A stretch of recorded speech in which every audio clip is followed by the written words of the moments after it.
Good morning विद्यार्थी मित्रों। छेल्ला लेक्चरनी अंदर पांचमा चेप्टरमां छेल्ला लेक्चरमां आपणे डायमेग्नेटिज्म એટલે કે ડાયમેગ્નેટિક પદાર્થો, પેરામેગ્નેટિક પદાર્થો અને ફેરોમેગ્નેટિક એ દ્રવ્યોની ચર્ચા કરેલી. એમાં ડાયમેગ્નેટિક પદાર્થો એની ચર્ચા આપણે લગભગ પૂરી કરેલી. ડાયમેગ્નેટિક પદાર્થ કોને કહેવાય, કયા પદાર્થો ડાયમેગ્નેટિક છે, સમાન ચુંબકીય ક્ષેત્રમાં મૂકીએ તો શું થાય, ડાયમેગ્નેટિક પદાર્થને असमान चुंबकीय क्षेत्र में मूकीए तो शू थाय, एनी चुंबकीय ससेप्टिबिलिटी केवी होय, आ बधी चर्चा करेली. अब डायमेग्नेटिक पदार्थनी चुंबकीय ससेप्टिबिलिटी ऋण होय एवुं कीधेलुं आपणे. डायमेग्नेटिक पदार्थनी चुंबकीय ससेप्टिबिलिटी ऋण होय अने एमां ए पण एक चर्चा करेली के डायमेग्नेटिक पदार्थोमांथी सुपर कंडक्टर तैयार करी शकाय. ज्यारे कोई डायमेग्नेटिक पदार्थने चुंबकीय क्षेत्रमां मूकीए અને જો એના અંદરના વિસ્તારમાં પરિણામી ચુંબકીય ક્ષેત્ર શૂન્ય થાય, મતલબ કે બાહ્ય ચુંબકીય ક્ષેત્રની ચુંબકીય ક્ષેત્રરેખા એક પણ ક્ષેત્રરેખામાં દાખલ ના થાય, બધી ચુંબકીય ક્ષેત્રરેખાઓ બહાર ધકેલાઈ જાય, એટલે અંદરના વિસ્તારમાં ચુંબકીય ક્ષેત્ર શું થઈ જાય, શૂન્ય. આવી સ્થિતિ એ સુપર કંડક્ટિવિટી કહેવાય.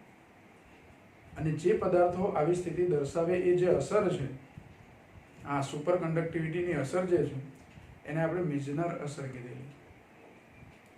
અને સુપર કંડક્ટર માટે ચુંબકીય સસેપ્ટિબિલિટી -1 હોય. સુપર કંડક્ટર જ્યારે બની જાય ડાયમેગ્નેટિક પદાર્થ, જો સુપર કંડક્ટર બને તો જ ડાયમેગ્નેટિકની સસેપ્ટિબિલિટી ઋણ હોય બરાબર છે, પણ જ્યારે સુપર કંડક્ટર બની જાય એટલે કે એની અંદરના વિસ્તારમાં ચુંબકીય ક્ષેત્ર શૂન્ય થઈ જાય ત્યારે એની ચુંબકીય સસેપ્ટિબિલિટી -1 થાય. કેટલી થાય? -1 થાય. આ બધી ચર્ચા આપણે કરેલી. ખાલી એક વસ્તુ આપણે કહેવાની હતી કે એની સુપર કંડક્ટરની ચુંબકીય સસેપ્ટિબિલિટી -1 હોય. અને કાય એમ બરાબર 1 + કાય એમ બરાબર μr એવું લીધેલું આપણે, સાપેક્ષ પરમિએબિલિટી. જો કાય એમ -1 થાય તો 1 + કાય એમ, એમાં કાય એમ -1 થાય એટલે μr 0 થઈ જાય. सापेक्ष परमिएबिलिटी 0 थी जाए. क्यारे? आपेलो पदार्थ सुपर कंडक्टर बनी जाए त्यारे एनी सापेक्ष परमिएबिलिटी 0 है. अब बीजा पदार्थों हता पेरामेग्नेटिक पदार्थो, तो एनी पण आपणे व्याख्या लीधेली. कया पदार्थो पेरामेग्नेटिक छे ए पण कीधेलुं.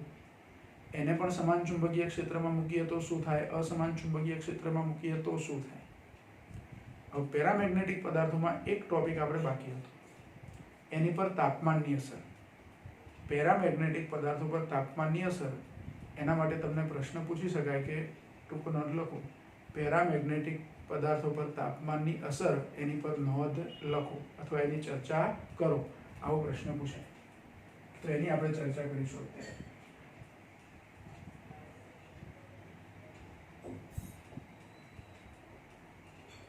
पेरामेग्नेटिक पदार्थों पर तापमाननी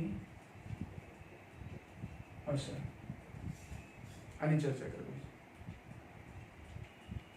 तो क्यूरी नामना वैज्ञानिके एवुं शोधी काढ्युं के पेरामेग्नेटिक पदार्थों पर तापमाननी असर केवी थाय.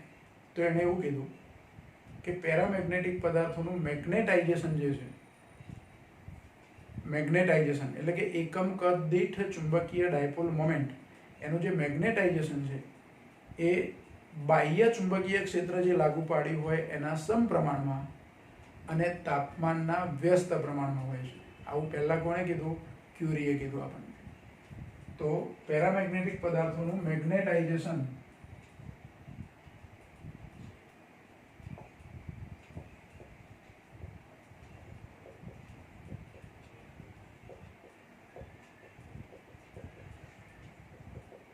मैग्नेटाइजेशन एटले कैपिटल एम ए बाह्य चुंबकीय क्षेत्रना समप्रमाणमां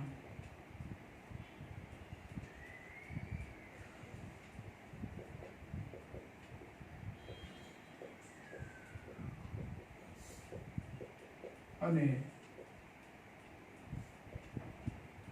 तापमानना व्यस्त प्रमाणमां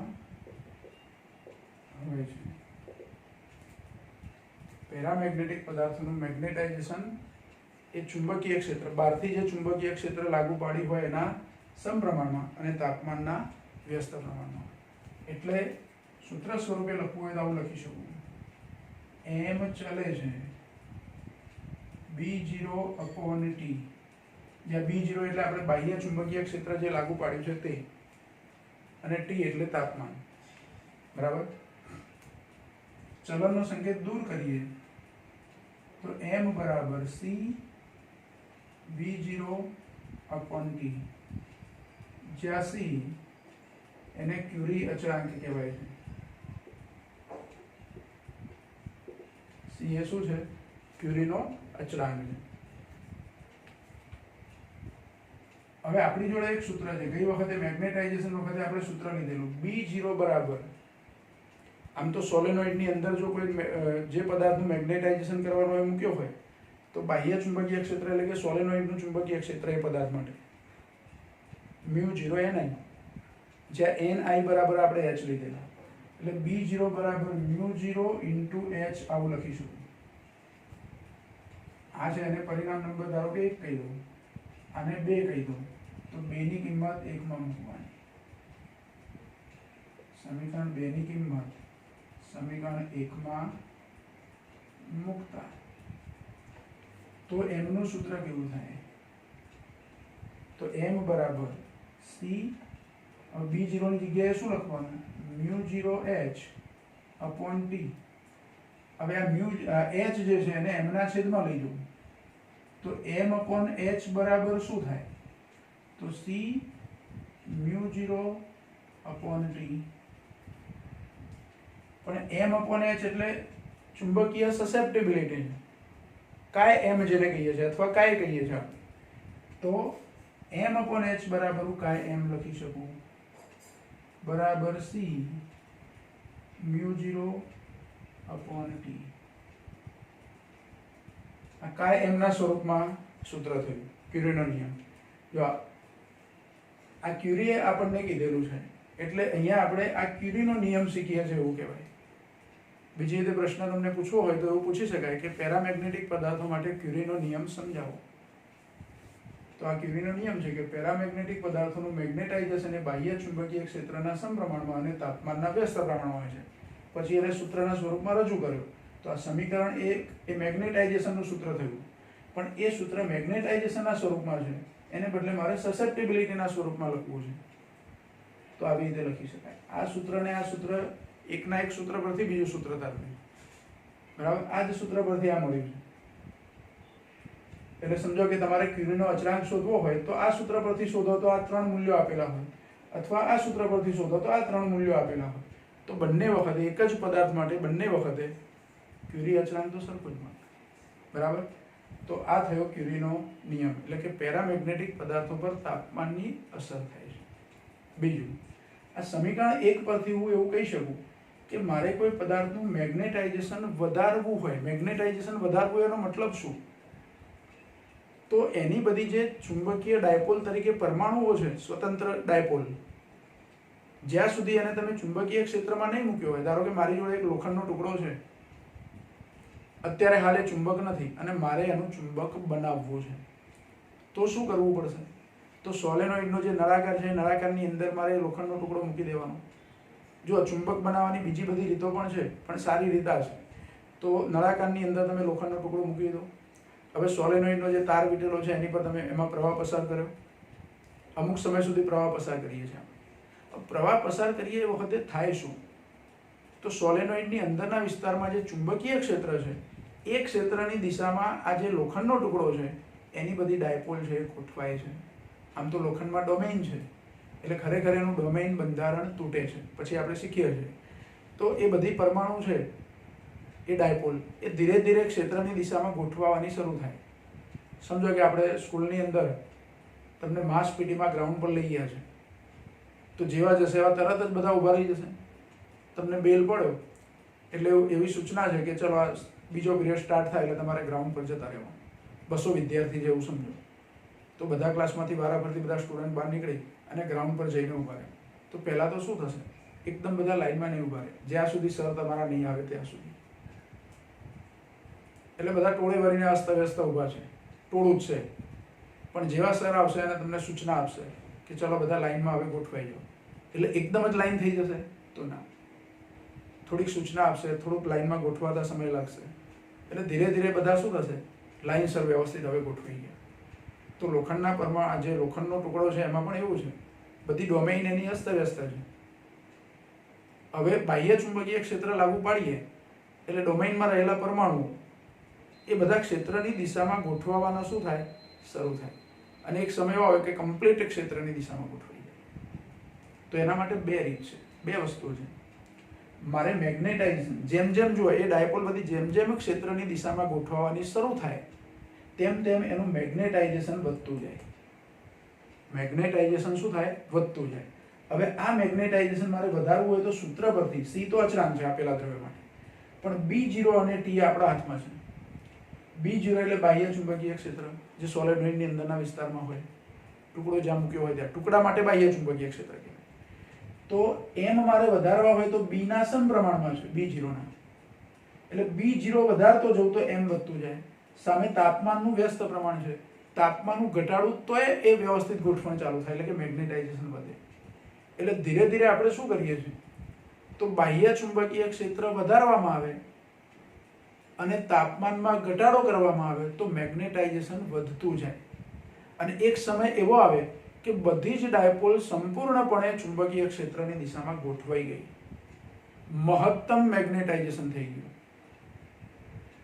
એને સેચ્યુરાઇઝેશન થઈ ગયું એવું કહેવાય.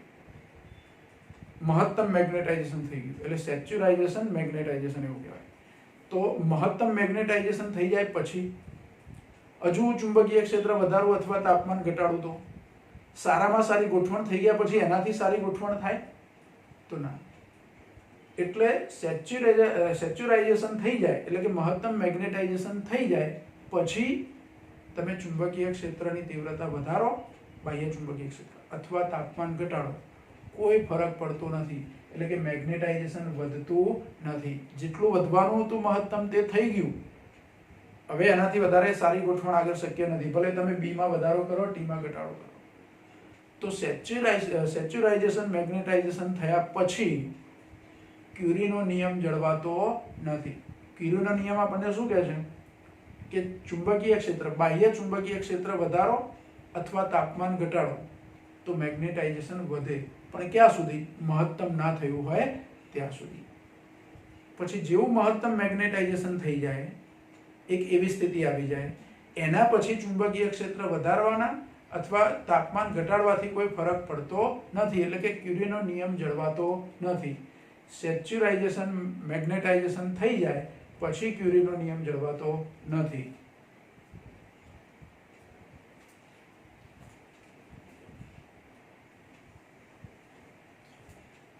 એટલે જો ક્યુરીના નિયમ પરથી આપણે કહી શકીએ, નિયમ પરથી કહી શકાય કે B0 વધારતા જઈએ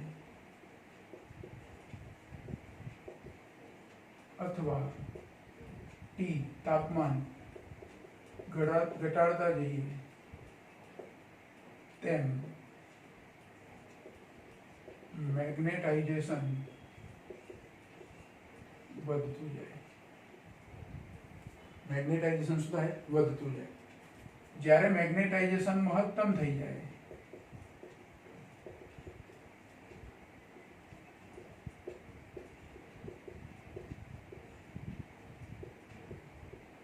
પછી B0 વધારવામાં આવે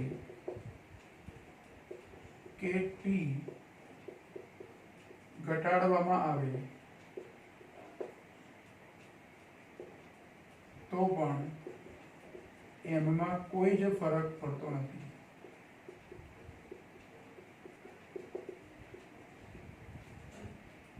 એટલે કે મહત્તમ મેગ્નેટાઇઝેશન થયા પછી ક્યુરીનો નિયમ જળવાતો નથી.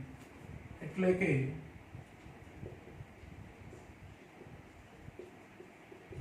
મહત્તમ મેગ્નેટાઇઝેશન થયા પછી ક્યુરીનો નિયમ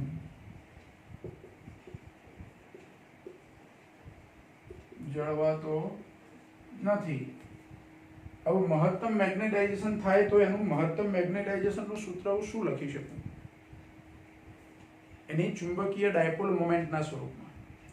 સમજો કે આપેલો ટુકડો કોઈ એક ટુકડાની અંદર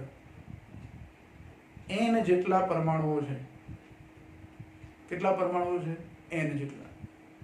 અને દરેક પરમાણુની સમાન ચુંબકીય ડાયપોલ મોમેન્ટ. પહેલા પરમાણુની ડાયપોલ મોમેન્ટ સ્મોલ m, બીજાની ડાયપોલ મોમેન્ટ સ્મોલ m, ત્રીજાની ડાયપોલ મોમેન્ટ સ્મોલ m. એટલે દરેક પરમાણુની સમાન ચુંબકીય ડાયપોલ મોમેન્ટ સ્મોલ m છે. તો મહત્તમ મેગ્નેટાઇઝેશનનું સૂત્ર શું થાય? ધારો કે જે પદાર્થનું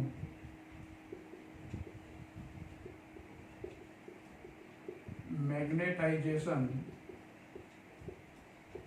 કરવાનું છે તે પદાર્થમાં કુલ n કેપિટલ N પરમાણુઓ છે તથા દરેક પરમાણુની ડાયપોલ મોમેન્ટ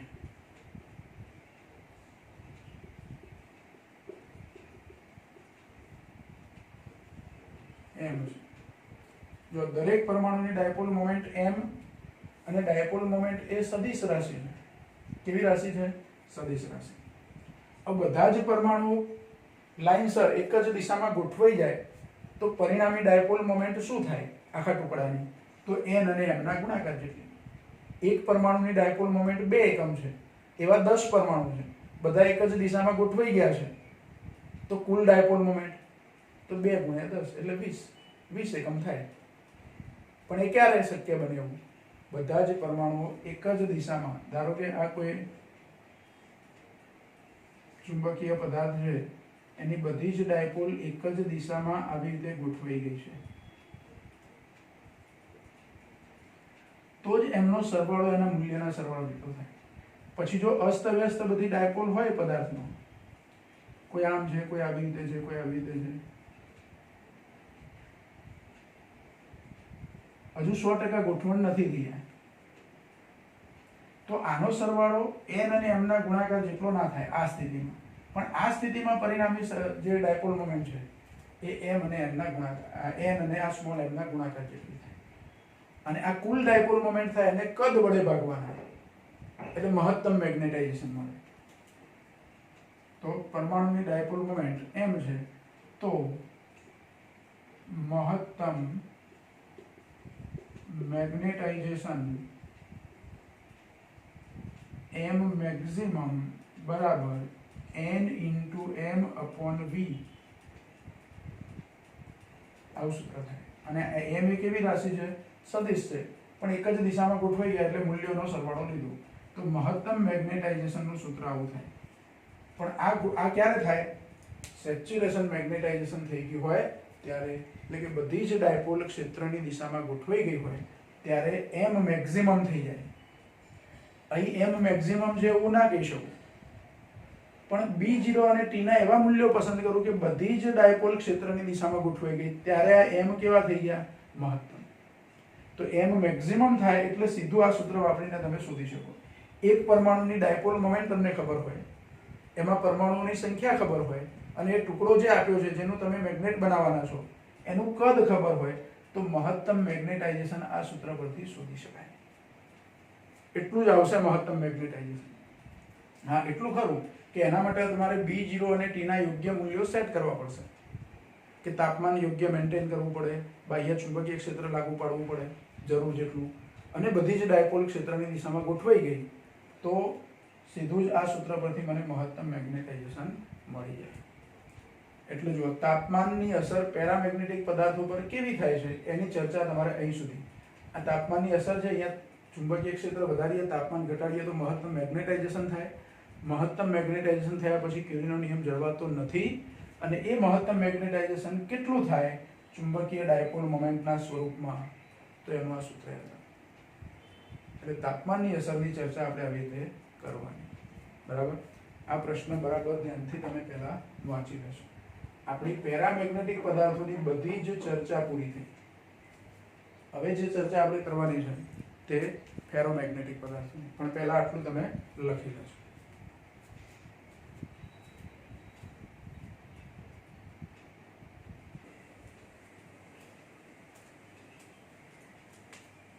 બીજા પદાર્થોમાં ફેરોમેગ્નેટિક પદાર્થો, છેલ્લા લેક્ચરમાં આપણે એની થોડી ચર્ચા કરેલી. પેરામેગ્નેટિક અને ફેરોમેગ્નેટિક, એમાં શું ફરક એની આપણે ચર્ચા કરેલી કે પેરામેગ્નેટિક પદાર્થના પરમાણુઓ કાયમી ચુંબકીય ડાયપોલ મોમેન્ટ ધરાવે છે. ફેરોમેગ્નેટિક હોય તો એના પરમાણુઓ પણ કાયમી ચુંબકીય ડાયપોલ મોમેન્ટ ધરાવે છે. પણ ફરક શું? તો ફેરોમેગ્નેટિક પદાર્થોની અંદર ડોમેઇન બંધારણ જોવા મળે છે, જ્યારે પેરામેગ્નેટિક પદાર્થોમાં ડોમેઇન બંધારણ જોવા મળતું નથી. દરેક પરમાણુ સ્વતંત્ર છે પેરામેગ્નેટિકમાં. ફેરોમેગ્નેટિકમાં દરેક પરમાણુ સ્વતંત્ર નથી, પણ પરમાણુઓનું અમુક જૂથ હોય છે. એક જૂથની અંદર, એટલે કે એક ડોમેઇનની અંદર, એ જૂથ છે એને આપણે ડોમેઇન કહીશું. એક ડોમેઇનની અંદર આશરે 10⁻11 જેટલા પરમાણુ, આ નાની સંખ્યા નથી, ધ્યાન રાખો. 1, 2 કે 5, 10 કે 1000, 2000 પરમાણુની વાત નથી. કેટલા છે? 10⁻11 જેટલા, એટલે 100 અબજ થયા. 100 અબજ પરમાણુ, એટલા પરમાણુઓની એક જૂથ હોય, એને એક ડોમેઇન કહેવાય. આપણને એવું થાય કે 10⁻11 જેટલા પરમાણુ એટલે તો કેટલી સાઈઝ હશે એની? એનું કંઈક કદ હશે ને? તો એક ડોમેઇનની સાઈઝ આશરે 1 mm જેટલી હોય છે. 1 mm એટલે તમે સમજી શકો છો સેન્ટીમીટરનો 10મો ભાગ.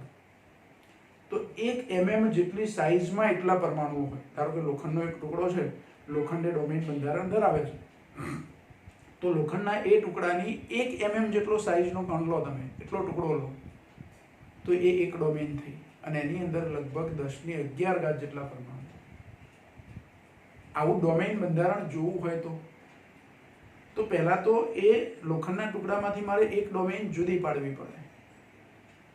શું કરવું પડે? એને જુદી પાડવી પડે. એચિંગની રીત છે એના માટે. આપણને બુકમાં નથી આપી, પહેલા જૂની બુકમાં આપેલું હોય. એચિંગની રીતથી, એટલે કે કાળજીપૂર્વક એમાંથી એક ડોમેઇન છૂટી પાડવાની, અને પછી એને તમારે જોવાનું. પાવરફુલ માઇક્રોસ્કોપ હેઠળ જુઓ એ ડોમેઇનને. પાવરફુલ એટલે શક્તિશાળી માઇક્રોસ્કોપ હેઠળ જુઓ તો તમને બધા પરમાણુ લાઇનસર ગોઠવાયેલા હોય એવું જ જોઈ શકાય. એ ડોમેઇન થયું. ઘણી વખતે જ્વાળામુખી ફાટે, સક્રિય જ્વાળામુખી એવું કહીએ છીએ આપણે, તો એમાંથી લાવારસ બહાર આવે છે. અને એ લાવારસ બહાર આવે એમાં જો આવા કોઈ ચુંબકીય ખનિજો હોય તો બહાર આવે એ વખતે થોડું ઘટ્ટ પ્રવાહી છે, અને બહાર આવ્યા પછી એ જ્વાળામુખી શાંત થઈ જાય એટલે પછી એ જે ઘટ્ટ પ્રવાહી હતું, જે લાલ ચોળ આપણને ધગધગતો લાવા દેખાય છે, એ થીજી જાય છે. એ શું થાય છે? થીજી જાય છે. હવે એ લાવારસ જ્યારે બહાર આવે છે પૃથ્વીના પેટાળમાંથી, અને પૃથ્વીના તો પોતાનું ચુંબકીય ક્ષેત્ર છે, આવું કહીએ છીએ આપણે.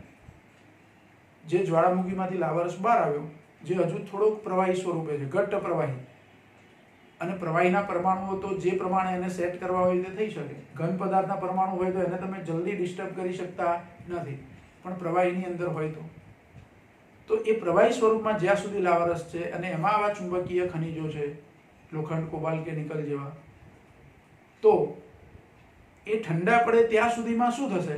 તો એ પૃથ્વીના ચુંબકીય ક્ષેત્રની અસર હેઠળ છે.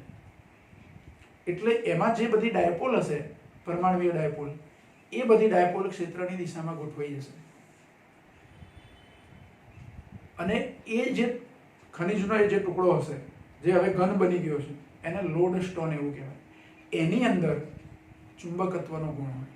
કયો ગુણ હોય? ચુંબકત્વનો. કેમ કે પૃથ્વીના ચુંબકીય ક્ષેત્રની અસર હેઠળ જ્યારે એ પ્રવાહી સ્વરૂપે હતું, ઘટ્ટ પ્રવાહી, એ વખતે પૃથ્વીના ચુંબકીય ક્ષેત્રની અસર હેઠળ માત્ર ચુંબકીય ક્ષેત્રને કારણે, અને એનું તાપમાન પણ ઘટવાનું ધીરે ધીરે, તો એ ચુંબકીય ક્ષેત્રની દિશામાં ગોઠવાઈ ગયા. એટલે કે એનું મેગ્નેટાઇઝેશન થઈ ગયું. શું થઈ ગયું? એનું મેગ્નેટાઇઝેશન થઈ ગયું. તો બધા પરમાણુ એમાં વ્યવસ્થિત ગોઠવાયેલા છે. એવું જ તમને લોખંડના ટુકડાને યોગ્ય રીતે એનો અલગ ભાગ પાડો એક ડોમેઇન, તો એમાં એવી ગોઠવણ જોવા મળે. એટલે કે ફેરોમેગ્નેટિક પદાર્થો છે એ ડોમેઇન પ્રકારનું બંધારણ ધરાવે છે. એક ડોમેઇનની અંદર પરમાણુઓની સંખ્યા આશરે 10⁻11 જેટલી હોય છે, અને એક ડોમેઇનની સાઈઝ 1 mm જેટલી હોય છે. કેટલી હોય છે? 1 mm જેટલી. હવે આવો જે લોખંડનો ટુકડો છે અથવા જે ફેરોમેગ્નેટિક પદાર્થ છે એને તમે બાહ્ય ચુંબકીય ક્ષેત્રમાં મૂકો તો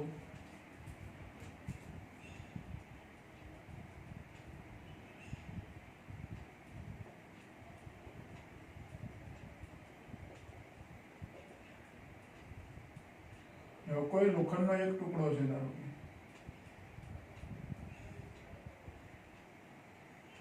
જેમાં ડોમેઇન બંધારણ છે, આમાં ડોમેઇન બંધારણ છે એટલે બધી ડોમેઇન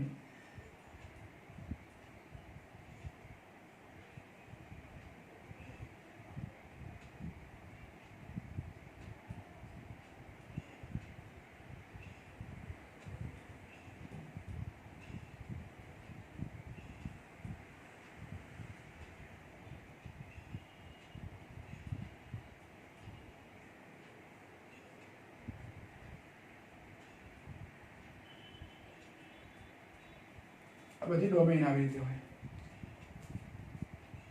કોઈ એક ટુકડો એવો છે, ધારો કે આ ટુકડો, એની ડાયપોલ મોમેન્ટ આ બાજુ છે એટલે એના બધા જ પરમાણુ આ દિશામાં ગોઠવાયેલા છે, એની ડાયપોલ મોમેન્ટ એવી રીતે છે. બીજો કોઈ ટુકડો છે એની આ બાજુ છે, અલગ અલગ દિશા છે બધાની.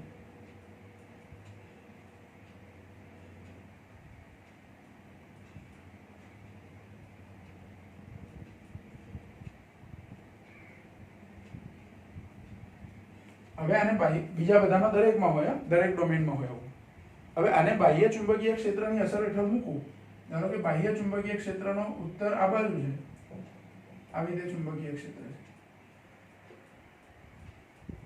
અને દક્ષિણ આ બાજુ.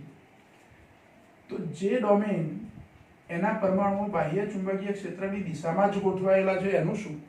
તો એને તો કશું કરવાનું નથી, એ તો ગોઠવાયેલા જ છે, રેડી જ છે, પહેલેથી જ એની પોઝિશનમાં જ છે, બાહ્ય ચુંબકીય ક્ષેત્રની દિશામાં છે, એટલે એને કોઈ અસર થવાની નથી. પણ સમજો કે એની બાજુમાં બીજી ડોમેઇન છે, એના પરમાણુઓ ક્ષેત્રની દિશામાં નથી ગોઠવાયેલા, એટલે શું થશે? ધીરે ધીરે આ પરમાણુઓ પણ ક્ષેત્રની દિશામાં ગોઠવાવાના શરૂ થશે. એટલે આ જે ડોમેઇન હતી જેનો પરમાણુ ક્ષેત્રની દિશામાં છે એને સપોર્ટ આનો મળી ગયો, એટલે આ બંને હવે ભેગા થઈ ગયા. આખા ટુકડાની ચુંબકીય ડાયપોલ મોમેન્ટ આ દિશામાં થઈ ગઈ. એટલે ડોમેઇન, જે ડોમેઇનના પરમાણુઓ ક્ષેત્રની દિશામાં ગોઠવાયા છે એની સાઈઝ વધી કહેવાય. એની સાઈઝ શું થઈ? વધી. એવું એની આ બાજુના પરમાણુઓ છે એ ડોમેઇન, એ પણ એ બાજુ ગોઠવાશે એટલે એની પાછી સાઈઝ વધશે, એટલે હવે એ સાઈઝ મોટી થઈ. આ પણ એ બાજુ ગોઠવાશે ધીરે ધીરે ક્ષેત્રની દિશામાં, બધા જ ધીરે ધીરે ક્ષેત્રની દિશામાં ગોઠવાશે. એટલે ડોમેઇન બંધારણ આખું શું થયું? તૂટી ગયું. હવે ડોમેઇન બંધારણ તૂટી ગયું અને આખો ટુકડો એક જ ડોમેઇન બની ગયો અને બધા જ પરમાણુઓ ક્ષેત્રની દિશામાં ગોઠવાઈ ગયા. ધીરે ધીરે આવું થાય. તમે બાહ્ય ચુંબકીય ક્ષેત્રનું મૂલ્ય ધીરે ધીરે વધારો, તાપમાન ઘટાડો, આવું કરો અમુક સમય સુધી. એટલે કે આને સોલેનોઇડમાં મૂકી જ દીધો છે તમે, અને વ્યવસ્થા એવી કરી છે કે ત્યાં તાપમાન પણ તમે ઘટાડી શકો છો. તો ધીરે ધીરે બધી ડાયપોલ્સ છે ક્ષેત્રની દિશામાં ગોઠવાઈ જશે અને એ જે લોખંડનો ટુકડો હતો એનું હવે ડોમેઇન બંધારણ નાશ પામ્યું. હવે એમાં ડોમેઇન બંધારણ જેવું કશું નથી. એ આખો ટુકડો એક ચુંબક તરીકે વર્તે છે. આવું બને. બાહ્ય ચુંબકીય ક્ષેત્રમાં મૂકીએ અને એ ક્ષેત્રની દિશામાં ગોઠવાય છે, એટલે આ ચુંબક જે બન્યું એનો ઉત્તર ધ્રુવ આ બાજુ આવશે અને દક્ષિણ ધ્રુવ આ બાજુ આવશે. એટલે કે બાહ્ય ચુંબકીય ક્ષેત્રના જે ધ્રુવ હશે એનાથી વિરુદ્ધ પ્રકારના ધ્રુવ એની સામે આવશે. આવી રીતે આ ટુકડો છે એ ચુંબક બની જાય. આની પર તાપમાનની પણ અસર થાય. આપણે હમણાં સૂત્ર લખ્યું હતું કે કાય એમ બરાબર સી મ્યુ 0/T. તો આ ચુંબકીય સસેપ્ટિબિલિટીનું સૂત્ર ફેરોમેગ્નેટિક પદાર્થ માટે લખી શકાય. અને બીજું, ધારો કે મારી જોડે એક ફેરોમેગ્નેટિક પદાર્થનો ટુકડો છે, લોખંડનો એક ટુકડો છે, એને ચુંબકીય ક્ષેત્રમાં નથી મૂકતા, એનું તાપમાન હું ધીરે ધીરે વધારું છું, ઘટાડતો નથી, ધીરે ધીરે એનું તાપમાન હું શું કરું છું? વધારું છું. ગરમ કરીએ છીએ. એ લોખંડના ટુકડાને આપણે શું કરીએ છીએ? ગરમ કરીએ છીએ. ગરમ કરીએ એટલે એનું ડોમેઇન બંધારણ છે તૂટશે, પણ બધી ડાયપોલ એક જ દિશામાં ગોઠવાશે એવું નહીં, અસ્તવ્યસ્ત થતી છે. એક જ ડોમેઇનની અંદર જે 10^11 જેટલા પરમાણુઓ છે, સામાન્ય તાપમાને, એ ટુકડાને હું ગરમ કરીશ તો એ 10⁻11 જેટલા પરમાણુ છે એ પરમાણુઓ જ અસ્તવ્યસ્ત થશે એકબીજા સાથે. એટલે ધીરે ધીરે આખા લોખંડના ટુકડાની અંદર ડોમેઇન બંધારણ જતું રહેશે. અહીંયા ડોમેઇન બંધારણ જતું રહે છે, ધ્યાન રાખો, પણ એ ચુંબક બને છે. એનાથી વિરુદ્ધ જ્યારે લોખંડના ટુકડાને આપણે ગરમ કરીએ છીએ ત્યારે પણ ડોમેઇન બંધારણ જતું રહે છે. અને નોર્મલ જે પેરામેગ્નેટિક પદાર્થમાં દરેક પરમાણુ એકબીજાથી સ્વતંત્ર છે એવી સ્વતંત્ર ગોઠવણ, અસ્તવ્યસ્ત એવી સ્વતંત્ર ગોઠવણ અમુક ચોક્કસ તાપમાને થઈ જશે. એટલે હવે એ પદાર્થ ફેરોમેગ્નેટિક ના રહ્યો, ભલે લોખંડનો ટુકડો છે, એ પેરામેગ્નેટિક બની ગયો. કેમ કે ડોમેઇન બંધારણ જતું રહ્યું અને હજુ ચુંબક પણ નથી બન્યું. એટલે ફેરોમેગ્નેટિક પદાર્થોનું તાપમાન વધારવામાં આવે તો અમુક ચોક્કસ તાપમાને એ પદાર્થ, ફેરોમેગ્નેટિક પદાર્થ જે હતો તે, એ પેરામેગ્નેટિક પદાર્થમાં ફેરવાઈ જાય. જે ચોક્કસ તાપમાને અથવા જે તાપમાને આપેલો પદાર્થ એટલે કે ફેરોમેગ્નેટિક પદાર્થ પેરામેગ્નેટિક પદાર્થમાં ફેરવાઈ જાય તે તાપમાનને આપેલા ફેરોમેગ્નેટિક પદાર્થનું ક્યુરી તાપમાન કહેવાય. કયું તાપમાન કહેવાય? ક્યુરી તાપમાન. ટીસી, ટી ક્યુરી એના વડે દર્શાવે. તો ફેરોમેગ્નેટિક પદાર્થો માટે ચુંબકીય સસેપ્ટિબિલિટી Im બરાબર C ને બદલે હું C1 લખું, C1 T માઇનસ TC. આ C1 એટલે એકચ્યુઅલી C μ0 જ છે, પણ અહીંયા એક જ તાપમાન છે, એ તાપમાનનો તફાવત છે. જ્યાં TC એટલે ક્યુરી તાપમાન કહેવાય કે જે તાપમાને આપેલો ફેરોમેગ્નેટિક પદાર્થ પેરામેગ્નેટિક પદાર્થમાં ફેરવાઈ જાય છે. અને અહીંયા T ગ્રેટર ધેન TC એટલે ક્યુરી તાપમાન કરતાં આ તાપમાન ઊંચું છે, ક્યુરી તાપમાન કરતાં વધારે દીધું, એટલે આ તફાવત ધન આવશે. તો ચુંબકીય સસેપ્ટિબિલિટી ફેરોમેગ્નેટિક પદાર્થો માટે આ સૂત્ર આપણે યાદ રાખવાનું છે. M બરાબર C અથવા C1 upon T minus TC, જ્યાં TC એટલે ક્યુરી તાપમાન છે. અને ક્યુરી તાપમાન કોને કહેવાય એની વ્યાખ્યા આપણે કીધી. કોઈ વખતે વ્યાખ્યા તમને પૂછી શકાય કે ફેરોમેગ્નેટિક પદાર્થો માટે ક્યુરી તાપમાનની વ્યાખ્યા આપો. તો જે તાપમાને આપેલો ફેરોમેગ્નેટિક પદાર્થ પેરામેગ્નેટિક પદાર્થમાં ફેરવાઈ જાય તે તાપમાનને આપેલા પદાર્થનું શું કહેવાય? ક્યુરી તાપમાન કહેવાય. આ વ્યાખ્યા તમારે લખી રાખવાની, બુકમાં એ વસ્તુ લખીને આપણને આપી છે. હવે એ પદાર્થો પર ચુંબકીય ક્ષેત્રની અસર તો પેરામેગ્નેટિક જેવી જ, પણ આમાં ડોમેઇન બંધારણ તૂટી જાય. પછી આ ટુકડાને હું ચુંબકીય ક્ષેત્રની બહાર કાઢી લઉં તો એ ચુંબક જ છે. પેરામેગ્નેટિક પદાર્થ ધારો કે એલ્યુમિનિયમ, તો એના માટે શું હતું? આપણે ગઈ વખતે કીધેલું કે પેરામેગ્નેટિક પદાર્થને ચુંબકીય ક્ષેત્રમાં મૂકીએ તો આવી જ રીતે એ ચુંબક બને. પણ જેવો ચુંબકીય ક્ષેત્રની બહાર કાઢી લો એટલે પાછી એના પરમાણુઓની ગોઠવણ અસ્તવ્યસ્ત થઈ જાય. જે અહીંયા વ્યવસ્થિત ગોઠવાયા હતા એ કેવા થઈ જાય? અસ્તવ્યસ્ત. એલ્યુમિનિયમમાં આવું થાય. એટલે ચુંબકીય ક્ષેત્રમાંથી બહાર કાઢો એટલે તરત જ એનું ચુંબકત્વ જતું રહે. તમારે કશું જ નહીં કરવાનું, ખાલી ચુંબકીય ક્ષેત્રમાંથી બહાર કાઢી દેવાનું. પણ જો લોખંડ અથવા એના જેવી ફેરોમેગ્નેટિક પદાર્થને આપણે સોલેનોઇડમાં મૂકીએ અને યોગ્ય મૂલ્યનો પ્રવાહ પસાર કરી બધી ડાયપોલ ક્ષેત્રની દિશામાં ગોઠવાય એવું કર્યું પછી હવે પ્રવાહ બંધ કરી દો તમે, એ ટુકડો છે એ સોલેનોઇડમાંથી બહાર કાઢી લો, તો એ ગોઠવણ એની જેવી હતી, એટલે કે ચુંબકીય ક્ષેત્રમાં જેવી ગોઠવણ થઈ હતી લગભગ એવી ગોઠવણ જળવાઈ રહેશે. હા, એટલું ખરું કે ચુંબકીય ક્ષેત્રમાં હતું ત્યાં સુધી બધી જ ડાયપોલ ધારો કે વ્યવસ્થિત ગોઠવાયેલી હતી, કમ્પ્લીટ 100%. તો બહાર આવ્યા પછી કદાચ એમાં 5-10% ફેરફાર થશે, પણ 100% એ ગોઠવણ નાબૂદ નહીં થઈ જાય, એટલે 100% અસ્તવ્યસ્ત નહીં થઈ જાય, એટલે એમાં ચુંબકત્વ જળવાઈ રહેશે. આ ફેરોમેગ્નેટિક પદાર્થો છે. ઘણા ફેરોમેગ્નેટિક પદાર્થ એવા પણ હોય, દાખલા તરીકે મિશ્ર ધાતુ છે, એલ્યુમિનિયમ, નિકલ, કોબાલ્ટ, લોખંડ અને કોપર, એની મિશ્ર ધાતુ જેને એલ્નિકો કહેવાય છે. આવી મિશ્ર ધાતુમાંથી જો તમે ચુંબક બનાવો તો એનું ચુંબકત્વ લાંબો સમય સુધી જળવાઈ રહે. એવા ચુંબકને, એવા જે પદાર્થ છે જે મિશ્ર ધાતુ છે એને હાર્ડ ફેરોમેગ્નેટિક કહેવાય. કેવા કહેવાય? Hard ferromagnetic.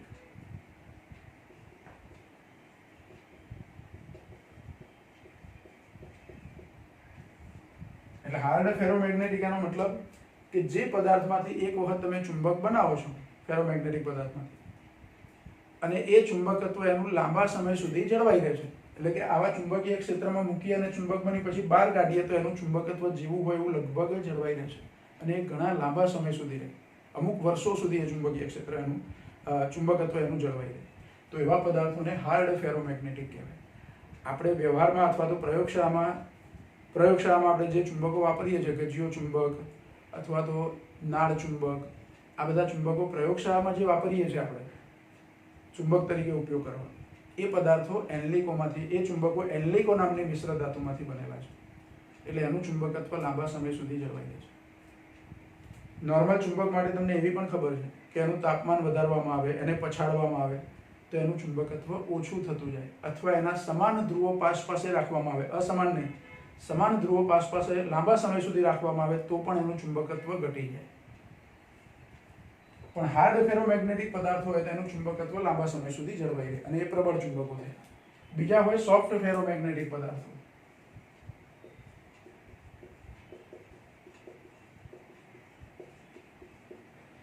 કયા પદાર્થો હોય? સોફ્ટ ફેરોમેગ્નેટિક પદાર્થો.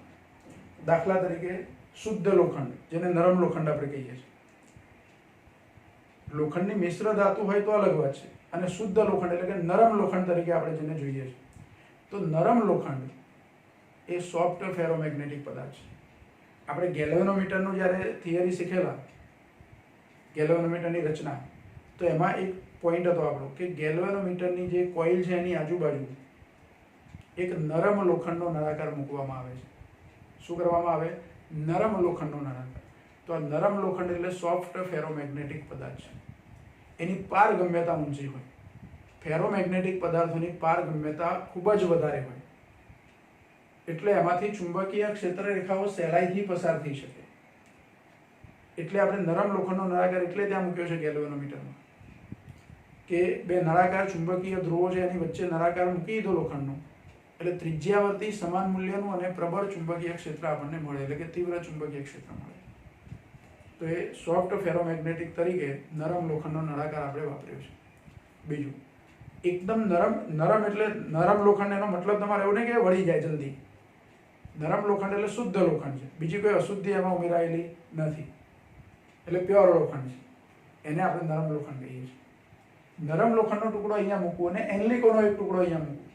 તો નરમ લોખંડનો ટુકડો ચુંબકીય ક્ષેત્રમાંથી મૂક્યો, ચુંબકીય ક્ષેત્રમાં એનું ચુંબક બની પણ ગયું, પછી બહાર કાઢી લઉં તો એમાં થોડુંક ચુંબકત્વ ઓછું વધારે થઈ જશે, એટલે હવે એમાં બહુ ચુંબકત્વ નહીં રહે. એટલે એકલા લોખંડમાંથી ચુંબક બનાવવાનું, એટલે મિશ્ર ધાતુમાંથી આપણે ચુંબકો બનાવીએ છીએ, કાયમી ચુંબકો બનાવવા હોય તો. અને એનલિકો એટલે કે મિશ્ર ધાતુ અહીંયા મૂકીએ છીએ અને પછી એનું ચુંબક બન્યા પછી બહાર કાઢીએ તો એના ચુંબકત્વમાં બહુ ઘટાડો થતો નથી અને લાંબા સમય સુધી જળવાઈ રહે. એટલે ટૂંકમાં હાર્ડ ફેરોમેગ્નેટિક પદાર્થો એ એવા પદાર્થો છે કે જેમાંથી તમે કાયમી ચુંબક બનાવી શકો છો. સોફ્ટ ફેરોમેગ્નેટિક પદાર્થમાંથી કાયમી ચુંબક બનાવી શકાય નહીં, હંગામી ચુંબક બને, થોડાક સમય માટે એ ચુંબક તરીકે વર્તે અને ધીરે ધીરે એનું ચુંબકત્વ ઘટતું જાય પછી નાશ પામે ચુંબકત્વ. એટલે કાયમી ચુંબકો બનાવવા હોય તો સોફ્ટ ફેરોમેગ્નેટિક વપરાય નહીં, હાર્ડ ફેરોમેગ્નેટિક પદાર્થો વાપરવા પડે. અને હાર્ડ ફેરોમેગ્નેટિકમાં લોખંડ, નિકલ અથવા કોબાલ્ટની મિશ્ર ધાતુઓ, એ ત્રણેયમાંથી બનાવો. એની જોડે કોપર કે એવી બીજી કોઈ ધાતુઓ ઉમેરી અને મિશ્ર ધાતુ બનાવો તો મિશ્ર ધાતુઓ એ હાર્ડ ફેરોમેગ્નેટિક પદાર્થ બની જાય. અને શુદ્ધ હોય લોખંડ ધારો કે, અથવા એના જેવી શુદ્ધ, એ સોફ્ટ ફેરોમેગ્નેટિક. બરાબર? એટલે કાયમી ચુંબકો હાર્ડ ફેરોમેગ્નેટિકમાંથી બને. બીજું, ઇલેક્ટ્રિક બેલ આપણને ખબર છે, વિદ્યુત ઘંટડી જેને કહીએ છીએ. એ કદાચ તમે એની રચના વિશે 9મા કે 10મા ધોરણમાં શીખ્યા પણ હશો, ઇલેક્ટ્રિક બેલ વિશે.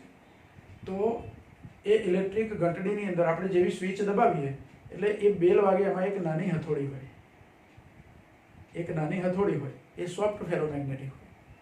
એમાંથી પ્રવાહ અમુક વખતે એસી પ્રવાહ છે એટલે પ્રવાહ પસાર થાય એટલે એ ચુંબક બને, એટલે પેલી જે વિદ્યુત ઘંટડીમાં એક નાની વાટકી જેવું હોય એની તરફ એ આકર્ષાય હથોડી, એટલે વાટકીને અથડાય, પાછું પ્રવાહની દિશા બદલાય એટલે એનું ચુંબકત્વ જતું રહે, પાછું ચુંબકત્વ મેળવે, એટલે સતત એનું ચુંબકત્વ આવે છે, એટલે કે ચુંબકત્વ ધારણ કરે છે અને ગુમાવે છે.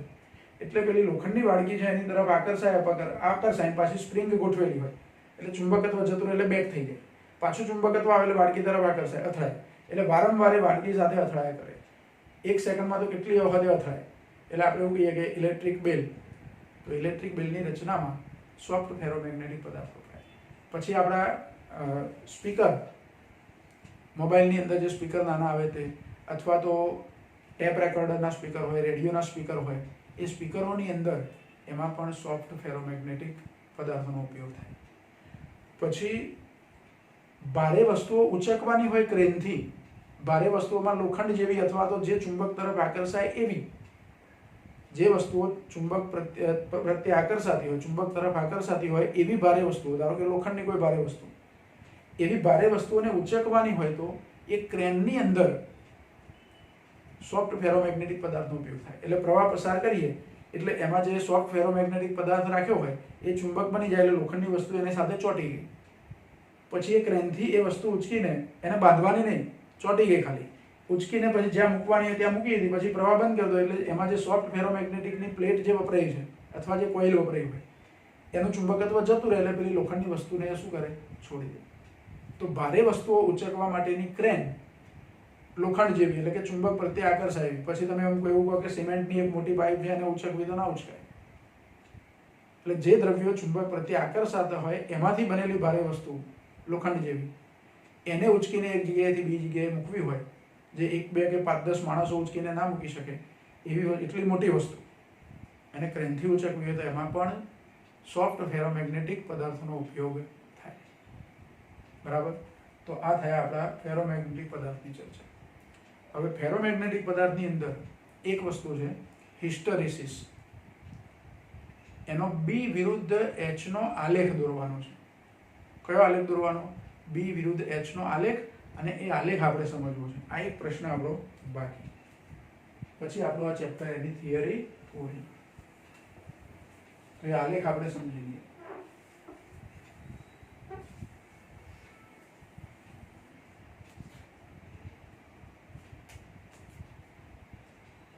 ફેરોમેગ્નેટિક પદાર્થો માટેનો પ્રશ્ન છે હિસ્ટેરેસિસ.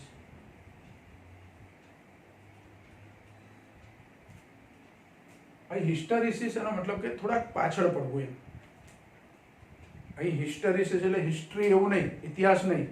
હિસ્ટેરેસિસ એટલે પાછળ પડવું એવું થાય. આમ પાછળ પડવું એનો કયા અર્થથી મતલબ? સમજો કે એક ટોળામાં 10-12 વ્યક્તિ ચાલે છે અને એક વ્યક્તિ ધીમો ચાલે છે, પાછળ પડી ગયો, તો એ બધા કરતા પાછળ છે, એવી રીતે પાછળ પડવાનો મતલબ હિસ્ટેરેસિસ. એટલે એક શબ્દ છે હિસ્ટેરેસિસ.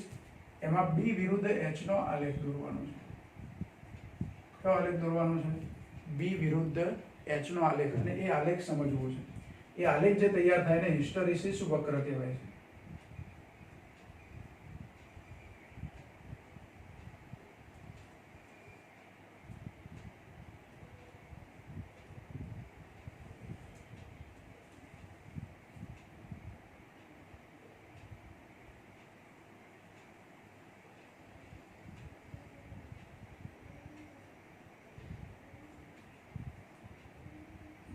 જો ઊભી અક્ષ ઉપર આપણે B લઈએ છીએ અને આડી અક્ષ ઉપર H લઈએ છીએ. જો આપણી જોડે સૂત્ર હતું M બરાબર B/μ0 માઇનસ H, અથવા B બરાબર μ0 M પ્લસ H, આવું સૂત્ર હતું. આ શીખ્યા હતા આપણે. તો આમાં B અને H આ મૂલ્ય હું અચળ ગણી લઉં. આ તો અચળાંક છે. તો H નું મૂલ્ય જેમ જેમ બદલતા જઈએ, એટલે કે H વધારતા જાઉં, હું H નું મૂલ્ય વધારું તો B નું મૂલ્ય શું થાય? વધે. અને H નું મૂલ્ય ઘટાડું તો B નું મૂલ્ય શું થાય? ઘટે. આ એવી પરિસ્થિતિ છે. હવે સમજો કે આપણી જોડે કોઈ ફેરોમેગ્નેટિક પદાર્થ છે. ફેરોમેગ્નેટિક પદાર્થ છે. સોલેનોઇડની અંદર નળાકારમાં એને મૂકીએ તો ચુંબક બનાવવું છે. પણ જ્યારે એને નળાકારમાં મૂક્યો છે એ વખતે એ ફેરોમેગ્નેટિક પદાર્થ સાદો એક ટુકડો છે, એનું ચુંબક હજુ બન્યું નથી. એની પરિણામી ડાયપોલ મોમેન્ટ શૂન્ય છે. એ ટુકડાની પરિણામી ડાયપોલ મોમેન્ટ શું છે? શૂન્ય છે. પરિણામી ડાયપોલ મોમેન્ટ શૂન્ય છે અને બહારથી પ્રવાહ હજુ સોલેનોઇડમાં પસાર પણ કર્યો નથી, એટલે H પણ 0 છે. આ H એ શું છે? તો H બરાબર Ni છે. H બરાબર Ni. B0 નું સૂત્ર હતું, એમાં μ0 Ni જે લખતા હતા, આ Ni છે. હજુ તો પ્રવાહ પસાર કર્યો જ નથી સોલેનોઇડના તારમાં, એટલે H બરાબર 0 હશે, કારણ કે I બરાબર 0 છે. અને એનું મેગ્નેટાઇઝેશન પણ થયું નથી, પ્રવાહ પસાર કર્યો નથી, એટલે m પણ 0 હશે. તો આ કૌંસ 0 થાય એટલે b શું થઈ જાય? 0. એટલે શરૂઆતમાં જ્યારે h બરાબર 0 હશે ત્યારે b બરાબર 0 હશે. આ બિંદુને હું o બિંદુ કહી દઉં. આપણો આલેખ ઉગમ બિંદુથી શરૂ થાય. હવે મારે પ્રવાહ પસાર કરવાનો, એટલે h નું મૂલ્ય 0 નહીં હોય. h ધીરે ધીરે વધારીશું. h નું મૂલ્ય વધારતા જઈશું એટલે પેલો જે ફેરોમેગ્નેટિક પદાર્થ નળાકારમાં મૂક્યો છે એની ડાયપોલ્સ છે ક્ષેત્રની દિશામાં ધીરે ધીરે ગોઠવાવાની શરૂ થશે. એટલે કે એનું મેગ્નેટાઇઝેશન વધતું જશે. મેગ્નેટાઇઝેશન પણ વધતું જશે, સાથે સાથે ચુંબકીય ક્ષેત્ર પણ વધતું જશે. તો એનો જે આકાર આપણને મળશે એ સુરેખ નહીં હોય, પણ આવો કંઈક આલેખ આપણને મળે. જેમ જેમ h નું મૂલ્ય વધારતા જઈએ છે તેમ તેમ b નું મૂલ્ય વધતું જાય છે. એટલે એક વક્ર આપણને આવું મળશે, OA. હવે એનું મહત્તમ મેગ્નેટાઇઝેશન થઈ ગયું એવું સમજો. 100% ક્ષેત્રની દિશામાં ગોઠવાઈ ગઈ બધી ડાયપોલ. ત્યાં સુધી હું પ્રવાહ વધારતો જઉં છું. હવે સોલેનોઇડમાં પસાર કરેલો પ્રવાહ એનું મૂલ્ય ઘટાડવાનું પાછું. ધારો કે આ સોલેનોઇડ છે,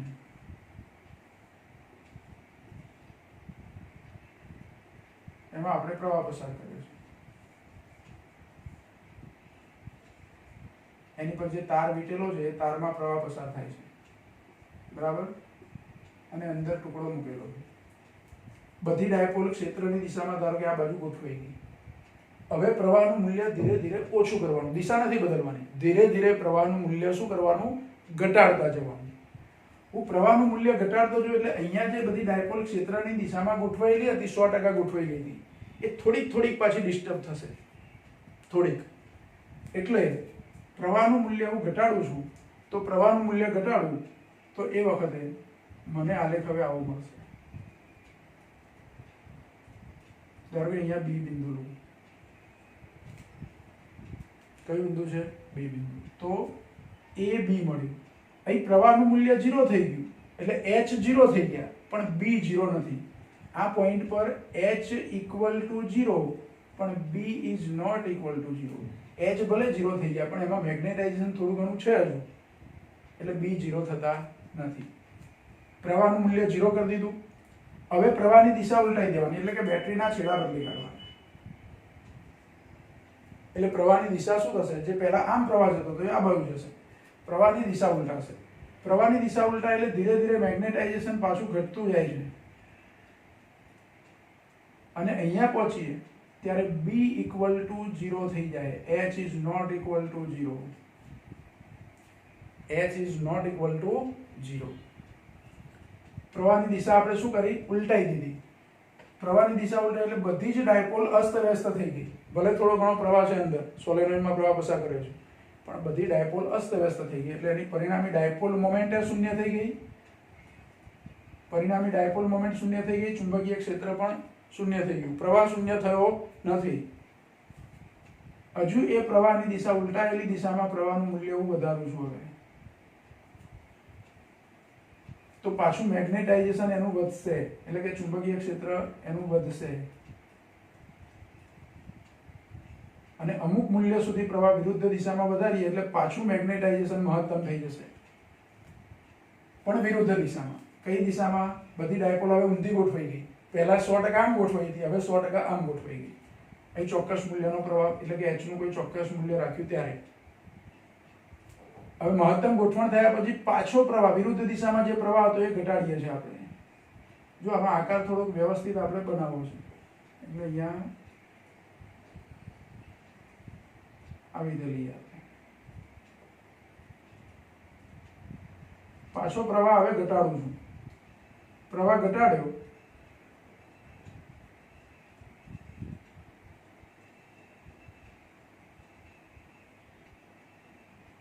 પ્રવાહ ઘટાડવા લાગીએ એટલે પાછું એનું મેગ્નેટાઇઝેશન થોડું ઓછું થાય. મેગ્નેટાઇઝેશન શું થાય? થોડું ઓછું. તો આ પોઈન્ટ પર h 0 થઈ ગયા પણ b is not equal to 0. હવે પ્રવાહની દિશા શરૂઆતમાં જે હતી એ કરી દઈએ છે, એટલે પાછી બધી ડાયપોલ અસ્તવ્યસ્ત થઈ જશે અને બી 0 થઈ જશે. અહીંયા h is not equal to 0 છે. અહીંયા ફરી પ્રવાહ પાછો એના દિશામાં આપણે વધારીએ.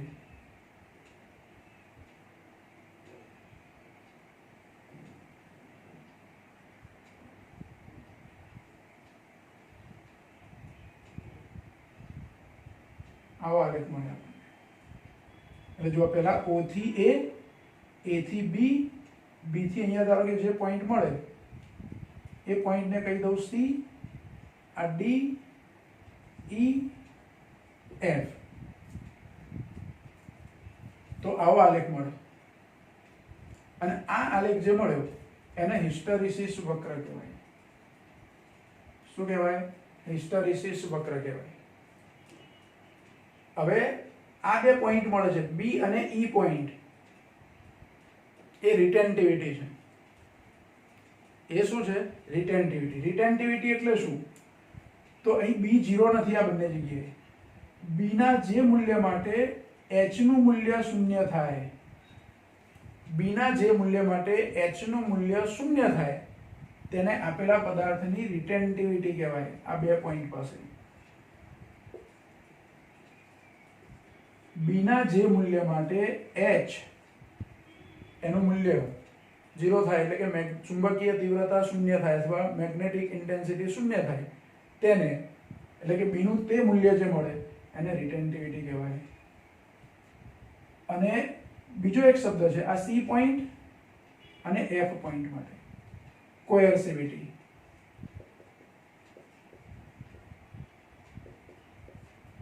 શું છે? કોએર્સિવિટી. કોએર્સિવિટી એટલે h ના જે મૂલ્ય માટે B શૂન્ય થાય, અહીંયા B ના જે મૂલ્ય માટે h શૂન્ય થતું હતું એને રિટેન્ટિવિટી કહેવાય. એનાથી ઉલટું h ના જે મૂલ્ય માટે B શૂન્ય થઈ જાય એને આપેલા પદાર્થની કોએર્સિવિટી કહેવાય. શું કહેવાય? કોએર્સિવિટી કહેવાય. બીજું, અહીંયા આપણે શરૂઆત અહીંથી O બિંદુથી કરેલી અને O થી A સુધી ગયા. પહેલો ભાગ આપણો આ છે, પહેલો વક્ર. એક વખત O થી A સુધી પહોંચી ગયા પછી આ માર્ગ પર પાછા આવતું નથી. પછી આલેખ આપણો આમ જતો રહે છે, આવી રીતે જાય છે. હવે તમે પ્રવાહમાં ફેરફાર કર્યા કરો, દિશા ઉલટાયા કરો અને મૂલ્યમાં ફેરફાર કર્યા કરો તો તમારો આલેખ આ જ લાઈન પર ચાલ્યા કરે. OA વક્ર પાછો મળતો નથી. બીજા બધા વક્રો પાછા મળે છે કે A થી B સુધી ફરી જવાશે, B થી C સુધી જવાશે, C થી D જવાશે, D થી E જવાશે, E થી F જવાશે અને F થી A જવાશે. પાછા A થી B જવાશે મૂલ્યમાં અને દિશામાં ફેરફાર કર્યા કરશો તો. પણ A થી O પર પાછા જવાશે નહીં. એટલે આ વક્ર ફરીથી આપણને મળતો નથી. એ વક્ર પહેલો આપણને ક્યારે મળે છે? તો જે ટુકડાનું ચુંબક આપણે બનાવ્યું જ નથી ઓલરેડી એને સોલેનોઇડમાં મૂકીએ અને પ્રવાહ પસાર કરીએ કોઈ એક દિશામાં અને ધીરે ધીરે પ્રવાહ પસાર વધારીએ છીએ ત્યારે આ વક્ર મળે છે. મહત્તમ મેગ્નેટાઇઝેશન થાય પછી આ વક્ર પાછો આપણને મળતો નથી. તો આ જે વક્ર તૈયાર થયો, આ બંધ વક્ર તૈયાર થયો, એને હિસ્ટેરિસિસ વક્ર કહેવાય. અને આ બંધ વક્ર વડે ઘેરાયેલા ભાગનું ક્ષેત્રફળ એ એકમ કદ દીઠ વ્યય પામતી ઉર્જા દર્શાવે છે. ઉર્જા ક્યાં વ્યય થતી હશે? તો જે ટુકડો મારે મેગ્નેટ બનાવવાનો છે એનું મેગ્નેટાઇઝેશન કરવા, એટલે કે પરમાણુઓને એક દિશામાં ગોઠવવાના છે, એ એમને ગોઠવાતા નથી. એ ગોઠવવા માટે ઉર્જા વપરાય છે. પાછા એને અસ્તવ્યસ્ત પણ થઈ જાય છે. B 0 થઈ જાય ત્યારે, B 0 થઈ જાય એનો મતલબ શું? બધી પરમાણુ અસ્તવ્યસ્ત થઈ ગઈ. તો મેગ્નેટાઇઝેશન થયેલું નાબૂદ થઈ ગયું પાછું. પછી વિરુદ્ધ દિશામાં મેગ્નેટાઇઝેશન થાય છે, પાછું મેગ્નેટાઇઝેશન નાબૂદ થાય છે, પાછું પહેલા હતું એ દિશામાં મેગ્નેટાઇઝેશન થાય છે. આ પ્રક્રિયા સતત ચાલ્યા કરે. ક્યાં સુધી? તમે જ્યાં સુધી પ્રવાહના મૂલ્ય અને દિશા બદલ્યા કરો ત્યાં સુધી. જરૂર જેટલો પ્રવાહ વધારો, પાછો ઘટાડો, પાછી દિશા બદલો, વિરુદ્ધ દિશામાં વધારો, પાછો ઘટાડો, દિશા બદલો, પહેલા હતો એ દિશામાં લઈ જાઓ. આવું સતત ચાલુ રાખીએ આપણે. તો એ જે ટુકડો છે એનું મેગ્નેટાઇઝેશન થવા માટે, એટલે કે એને ચુંબકત્વ ધારણ કરવા માટે, અને ચુંબકત્વ નાબૂદ એટલે ડીમેગ્નેટાઇઝેશન. તો મેગ્નેટાઇઝેશન અને ડીમેગ્નેટાઇઝેશન થવા માટે ઉર્જા વપરાય છે. તો આ આલેખનું ક્ષેત્રફળ શું દર્શાવે છે? એકમ કદ દીઠ એ ટુકડાની અંદર અથવા પદાર્થની અંદર વ્યય પામતી ઉર્જા છે. MCQ માં આ પ્રશ્ન આપણને પૂછાય છે ઘણી વખત. કે હિસ્ટેરેસિસની અંદર BH વક્રનું ક્ષેત્રફળ શું દર્શાવે છે? BH વક્રનું ક્ષેત્રફળ શું દર્શાવે છે? તો એકમ કદ દીઠ બે પામતી ઉર્જા.